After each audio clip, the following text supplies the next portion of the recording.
Hello guys, Honorable Speaker here, and I'm happy to appear on your screen once again. Good morning. This video I'm going to show you right now is a video I was tagged to see. You know, when I make videos, people will ignore it. When something happens, they will tag me to see it or talk about it, and I'll do justice to it. This video I'm going to show you now is a woman that was duped of 13 to 14 million Nigerian money by a certain set of Yoruba people from every part of the world. They will take from Nigeria, they will send to somebody who is in Canada. That person will take his own or her own. They will send to somebody who is in Qatar. That person will take his own or her own. That is how they did everything they did and collected over 14 million naira from that woman's hand. Why am I making this video? If it were to be an Igbo man, Emeka or Ibuka, that's the name that's popular in their mouth, it would have been a national anthem.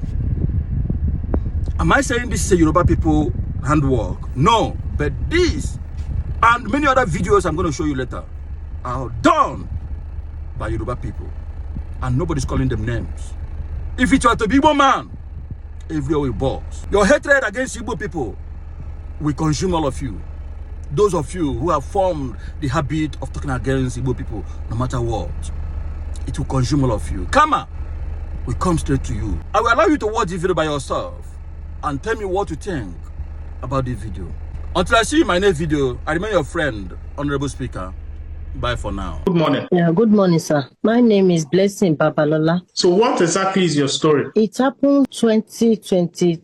I met a man called Mr. Paul through a friend. He's working in University of Ibadan then. I walked in there, me and my husband. We went there for processing. He explained to us that we have to pay for the processing and we work on working visa to Canada. We started the journey February 2023, which he asked us to pay 9 million. He asked me, how many kids do I have? I said I have 5 kids. He now said what will happen is that the one that is above 80 are still in school. We should process her own visa differently. Under my daughter's processing, that they will match she and her younger brother, which is above 16, so that they will grant her visa, which we accepted. The total package for your home was how much? He said it's 9 million. Okay, the one he said he wants to do for your daughter was how much? He said it's 6 million. 6 million naira. So he charged you separately for that one? Yes. Okay, so for your home, how much did he demand as upfront payment? The down payment we made on my own is 4 million. What of your daughter's That was own? the first payment. We made 3 million. Okay, We making paid 7 million. After that, he said the Canada did not work out, that we should process another place, Australia, another country. He asked us to add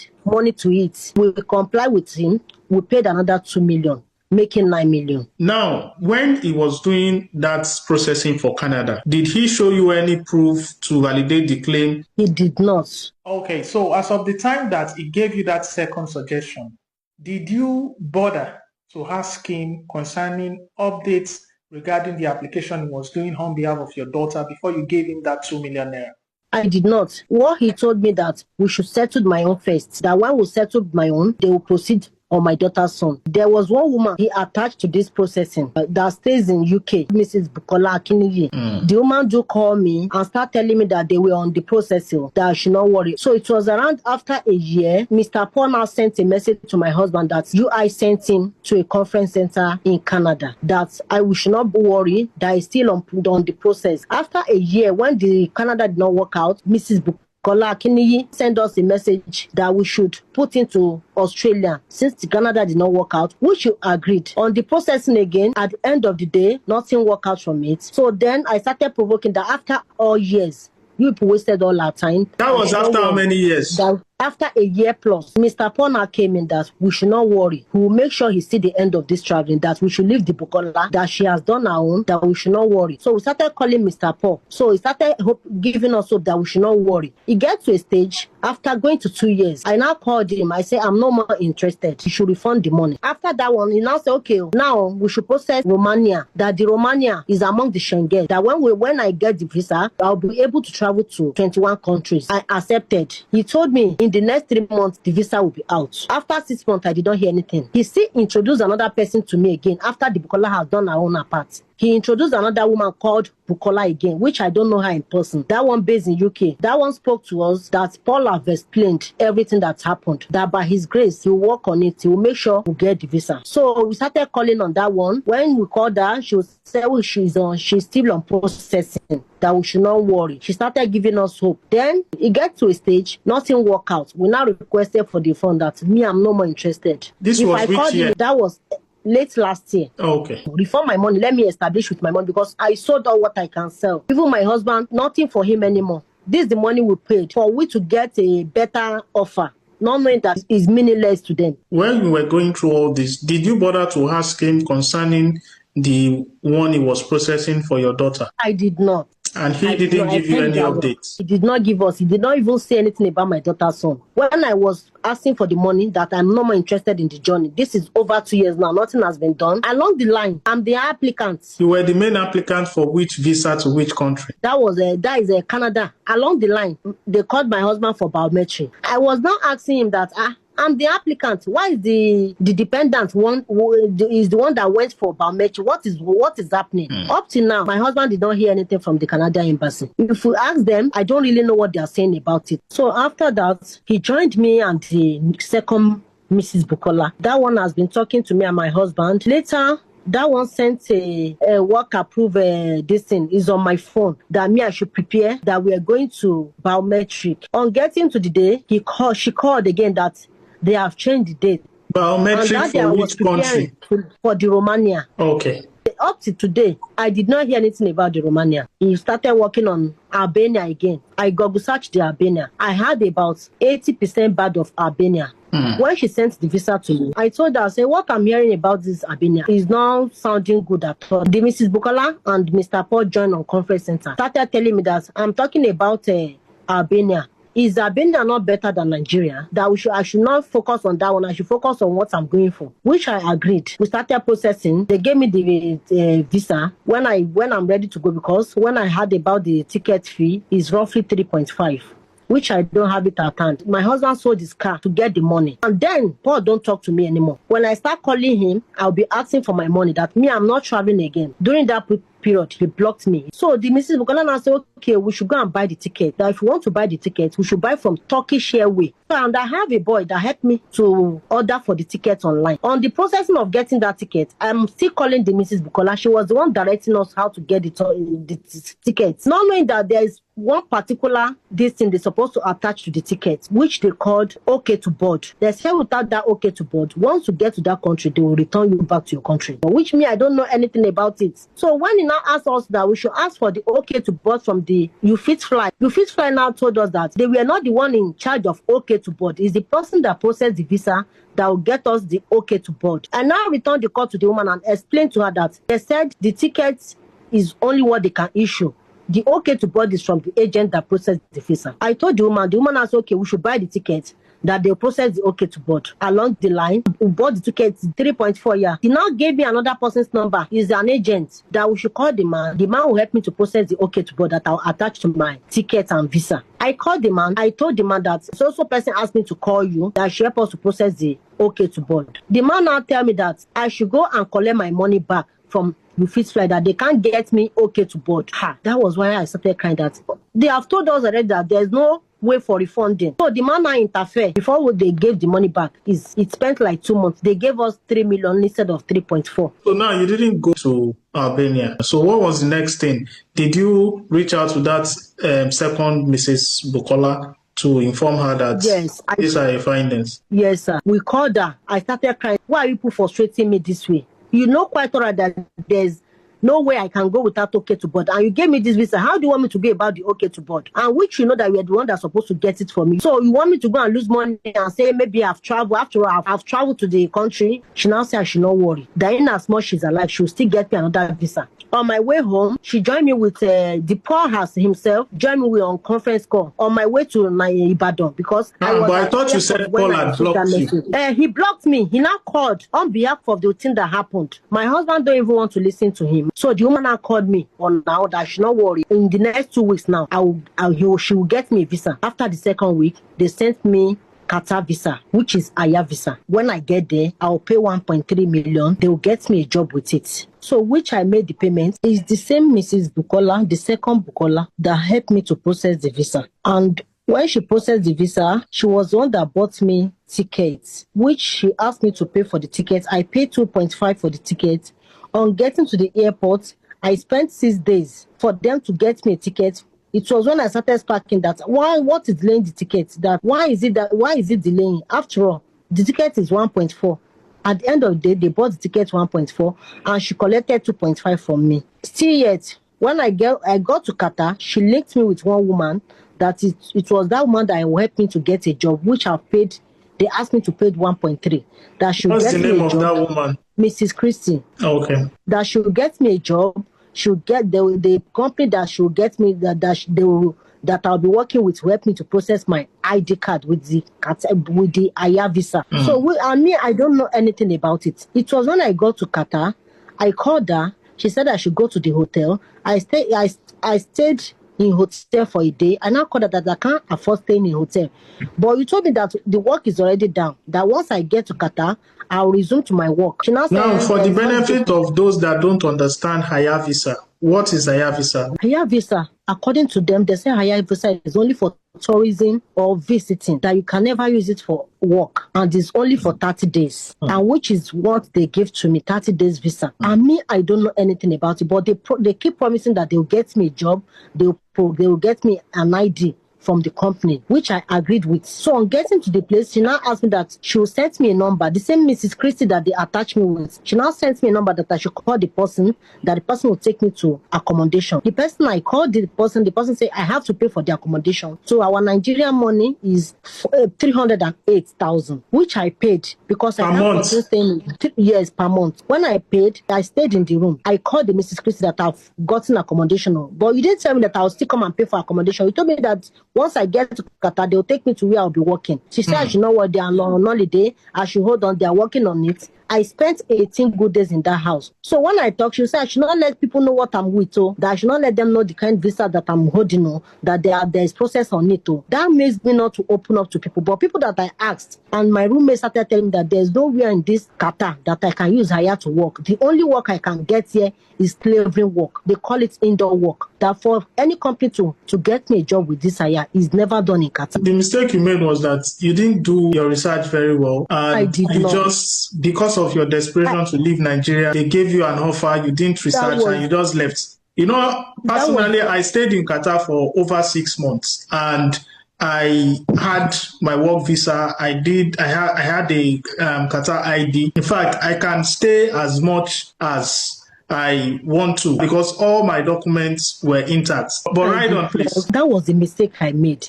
So getting to this place, people started telling me that after 30 days, I will not be able to move out.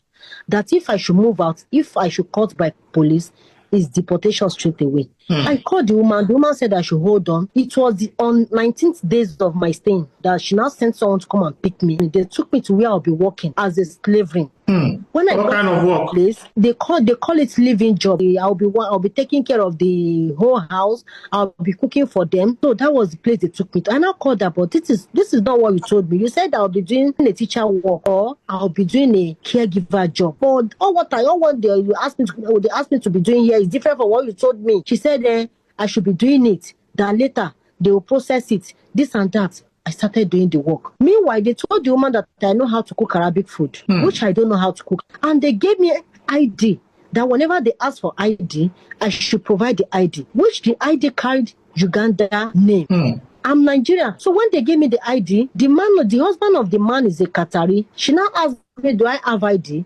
I don't know what to tell him. They say if I should mistakenly provide the ID, they will go and scan it. That will be another problem for me. They can handle me to police. So I just told them that it's on process, that is with my agents. So at the end of the day, the woman said, now called them that she didn't need me. That all what she needs is person that will help her to be cooking Qatari, which I don't know how to cook. All of this sudden, they brought a car. They gave the driver location. He just go and dump me to where they picked me from. Getting there, I started crying that what is all this? You didn't tell me this is what I'm coming here to do. And meanwhile, getting to that place that I'm working, the person that took me there said, she'll be the one receiving my salary. They'll be paying to her directly, and she should be the one. She will not be giving me. I said, why is it like that? Okay. I didn't see the Christy. We are only communicating on phone. She now sent someone to me that took me to that job. Okay, so when you were going through all this, why didn't you call the second Mrs. Bukola who introduced you to Christy? Immediately I got to Qatar here. When I called the Mrs. Bukola that I've gotten to Qatar, she asked me, have I seen the woman? Have I communicated with her? I said yes. She just blocked me immediately. She blocked me. Up to this moment, I don't have access to talk to her. Paul himself blocked me. And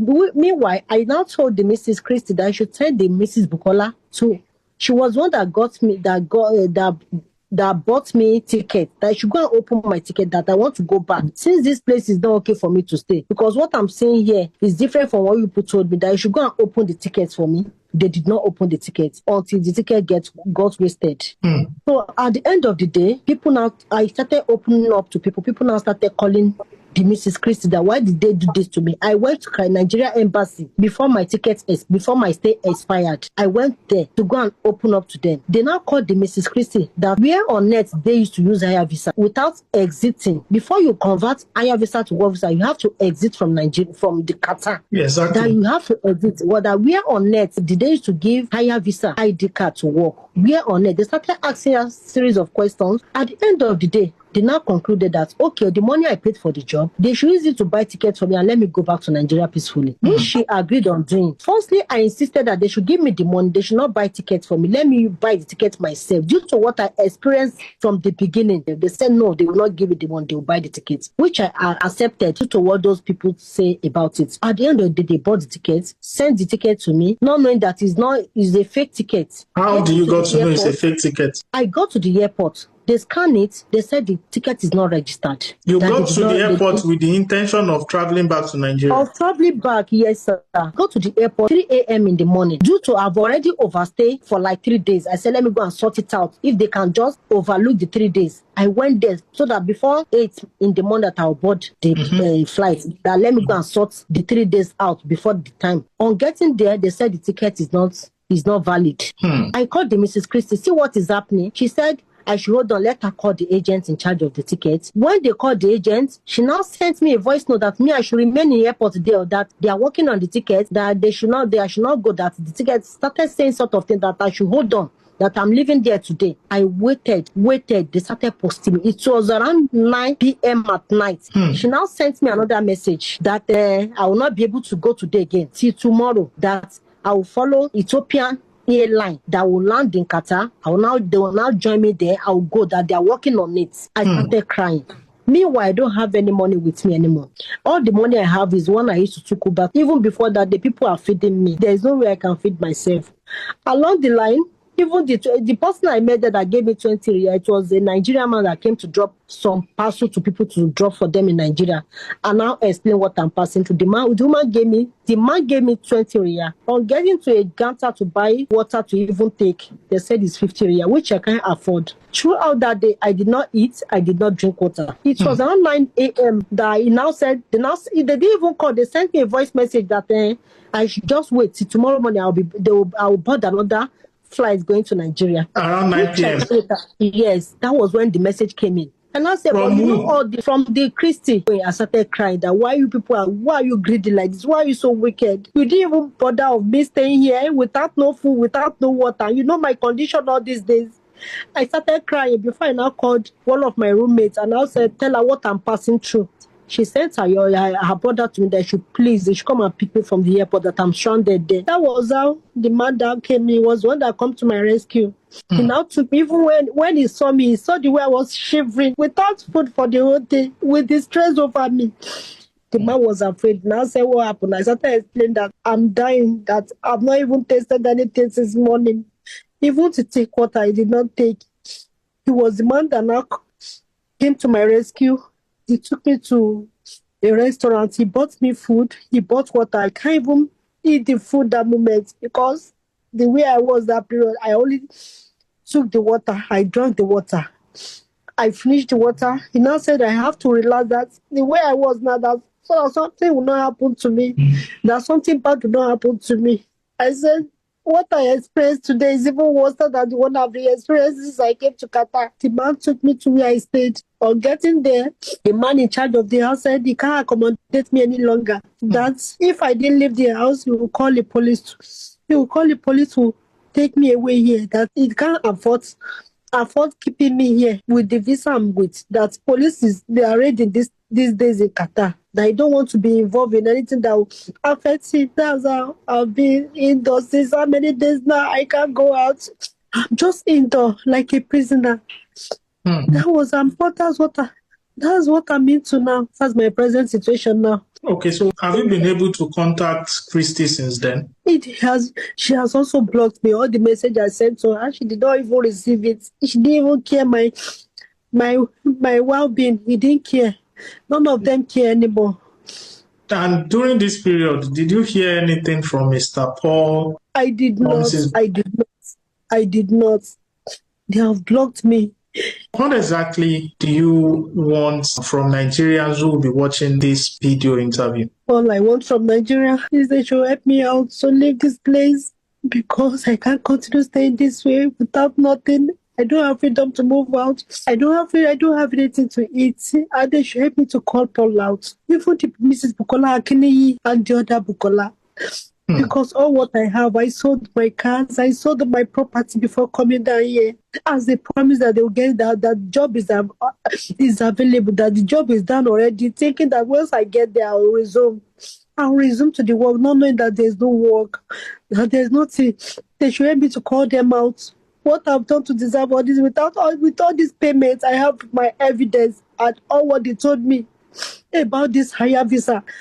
All the evidence I have it with me to prove it. All what I paid is 30 million. Okay, so now if you are to calculate the amount you'll be using to purchase a ticket to return to Nigeria and the amount you'll be paying for overstaying in Qatar, how much will you peg it at? As of today, it should be around 2.2 because the money for tickets is different from the overstay. If I should add the overstay money, it will be around 2.2 to leave Qatar.